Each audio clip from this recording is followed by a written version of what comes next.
Good morning! Araw ng Sabado pero hindi tayo matutulog ng mahaba.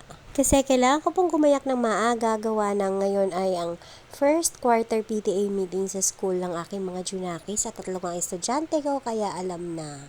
Para naman akong bola na kung saan-saan nga mapupunta. 6 AM na nga akong bumangon at 6:30 AM nga ako umalis ng bahay. Gawa ng 7 AM kasi yung meeting at dito nga sa grade 6 ko ay bawal malate. So kailangan before 7 AM ay nandun na nga kami. Kaya naman ay 6:30 AM umalis na ako ng bahay. Hindi ako nakapag-breakfast. So pagkatapos ko nga mag-meeting sa una sa pang morning session ay bumili na nga muna ako ng makakain at talagang nagugutom na ako dahil naligong ako ng maaga. Meron pa akong 15 minutes dito bago mag-umpisa ang meeting ng panghapon ko. Kaya naman ay kumain na muna ako rito. Ito nga, paglabas ko nga dito sa school ay may nabili nga akong maruyang saging. O diba, ang sarap ng breakfast ko, tapos tubig lang. Dahil wala namang coffee dito, walang 7-Eleven na malapit. Kaya hindi na ako nakabili ng kape. Tamang-tama, pagkatapos ko nga mag-almusal rito ay malapit lang naman dito sa gate ang classroom ng aking grade 5 ay pumasok na nga rin ako para makapag-meeting. At after 1 hour nga ay nakalabas na rin kami at sinundo na rin ako dito ni Papa B. Nagkita lang kami dito sa labas ng school at kasama niya nga si Kuya Z. Pagkatapos ay pupunta naman kami ngayon sa Las Piñas City para kumuha ng aircon na aming na-purchase. May nabentang isang aircon si Papa B. Siyempre, benta niya yon, commission ko. Just. Ng Sabado ngayon at maaga pa nga kaya naman ay hindi pa matraffic. Kaya naman ay dito kami dumaan sa may malapit sa LRT station na malapit sa amin. Pag dumaraan nga kami dito, naiisip ko minsan na parang wala kami sa Kamaynilaan kasi napakaluwag ng daanan, hindi mo ramdam yung traffic at may masarap na hangin pa.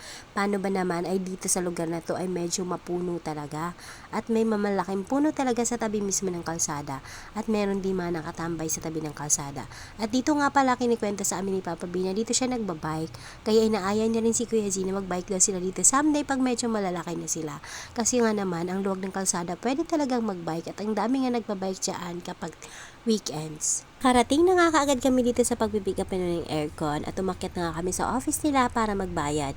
Hindi na kasi ako nagbabank transfer or GCash gawa nung minsan ay hindi na natanggap at nag-bounce back nga sa akin. Kaya naman natagalan ko ma-pick up yung aking order at syempre nakakayadan kay client dahil natagalan bago namin na-deliver yung aircon. Itong si Kuya Z ay medyo malungkot nga siya rito dahil nagtataka siya at napakarami nga daw aircon dito sa paligid niya. Medyo wala pa nga siya sa mood dito kaya medyo malungkot pa kasi nga buong biyahe ay nahihilo siya kaya naman ay nakatulog siya. Syempre pagdating na namin dito sa pupuntahan namin hindi naman pwedeng maiwan siya sa sakyan dahil buntot ko talaga ito. Pero dito pa nga lang ay nagrereklamo na siya at nagugutom nga daw siya kaya naman pagka pick up namin ng aircon ay diretsyo na nga kami. Naghahanap kami ng makakainan. Dito ay medyo malayo-layo pa dahil open road nga at napakaganda naman ng tanawin, 'di ba? Ang daming puno at masarap na hangin. At dito sa may Villar City tumigil kami dahil may nakita kami mga kainan. Dito nga namin napili sa may Chowking dahil hindi masyadong matao. Siyempre happy na yan si Kuya Z dahil nga busog na siya. Pagkatapos namin kumain ay bumalik na agad kami sa sasakyan dahil may iba pa kaming pupuntahan. So ngayon nga pagkasakay namin dito ay didiretso naman kami ng SM. Nagpahangin lang ako sandali dito sa labas bago ako pumasok sa sasakyan kasi ang init sa sasakyan at sira nga ang aircon nito. Pero laban Japan, kailangan natin maghanap buhay. Kahit pa isa-isa yan talagang pinipick up namin. Ito na nga at nakarating na kami sa SM, hindi lang basta magpalamig at hindi lang dahil sa kagustuhan ko, Chos. Nga talaga kami dito dahil mamimili na nga rin ako ng iluluto ko kinabukasan dahil nga binyag nga ng aming apo sa pamangkin.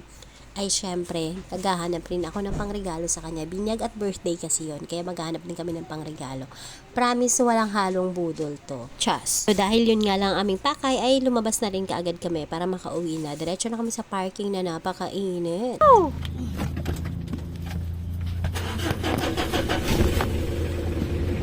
Ang init ng tambal ko.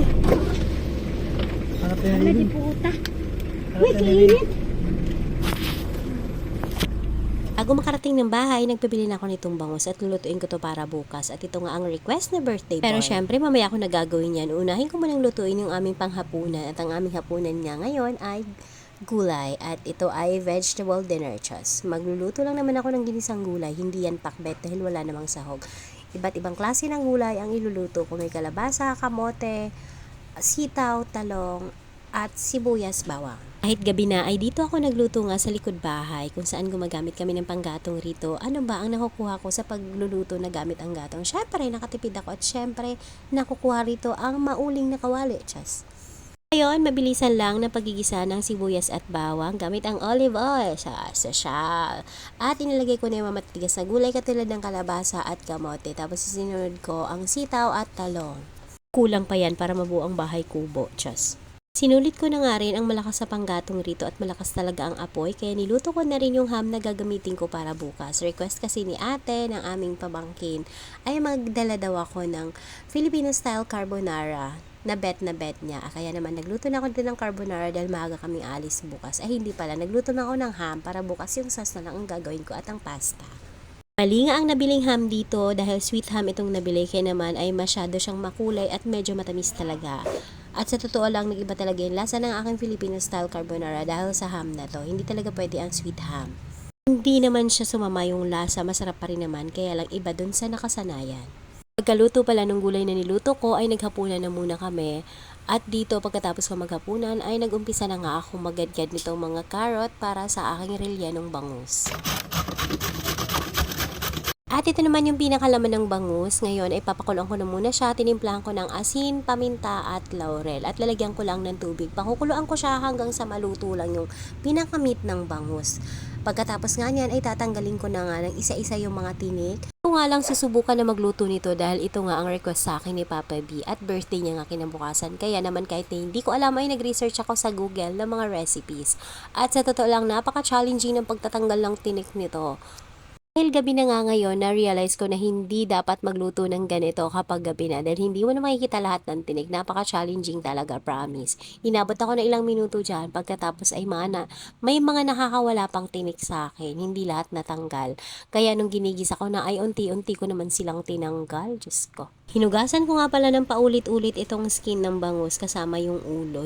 Iningatan ko talaga hindi matanggal yung ulo para mamaya pag nag-stuff na ako dyan ay buo pa rin siya.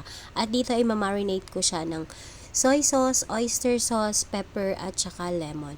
Yung lemon ay huli ko nang nailagay. Makikita nyo dyan, huli ko na siya ipinatak dahil nakalimutan ko siyang ilagay.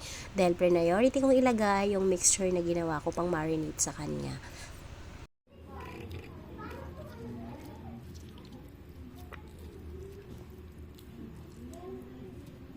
Binabad ko nga lang yung balat ng bangus habang nagigisa ako rito ng sibuyas, bawang, pagkatapos ay nilagyan ko pala ito ng green peas at maraming sibuyas na puti dahil yun daw magpapatamis at mas malasa. Sinunod ko naman dito yung green peas. Green peas in can yung nabili ko. Inilagay ko dito isang can, 2 bangus ang paglalagyan ko. Isang can lang na green peas pagkatapos sinalo-halo ko lang hanggang sa medyo mag-translucent na yung onions. Inilagay ko na yung ginayat ko ng maliliit. Shredded ko pala na carrot. Sinadya ko siyang i-shred para hindi na nakapagod maghiwa ng dice na maliliit. Pagkatapos ay tinimplahan ko lang ng paminta, asin at saka konting vetchin. Naglagay nga rin pala ako ng oyster sauce dyan. Hinalo-halo ko lang ng tuloy-tuloy hanggang sa maiga nga yung liquid na dala ng carrot. Tapos ay nilagay ko naman yung raisins. Kalahating pack ng raisins na binili ko, yung pinakamaliit na pack, kinalahati ko lang. Pagkatapos inilagay ko na yung mga tinanggalan ko ng tinik na bangus. Tinanggalan ko siya ng tinik pero promise may mga nakakawala pa rin talaga sa akin. At habang nakasalang ay patuloy ko siyang hinahalo at tinimplahan ulit ng oyster sauce.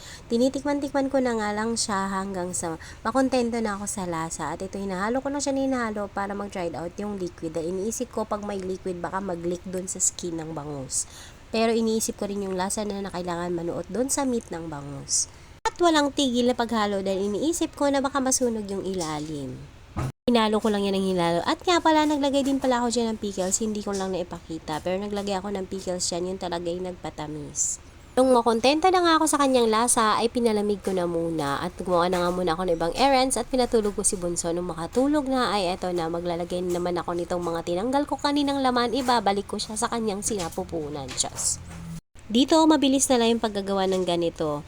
Medyo nag-aalangan pa akong gumamit kaya ng kutsara. Kaya naman sa susunod, ay inaalalayan ko na nga ng aking mga daliri. Malinis naman na aking kamay, naghugas muna ako bago ko yan hinawakan. At bale, baka masarapan pa rin naman si Papa B kahit kamain ko yan, chas. Hindi talaga siya madaling lutuin, hindi siya madaling gawin, at matrabaho talaga. Kaya sabi ko kay Papa B, sa susunod na mag-crave ka nito, kailangan 1 week before, chas. At nung mabuo na, ilagay ko na sa freezer at bukas ko na yung lulutuin. Salamat! Salamat sa panonood! Bukas ulit!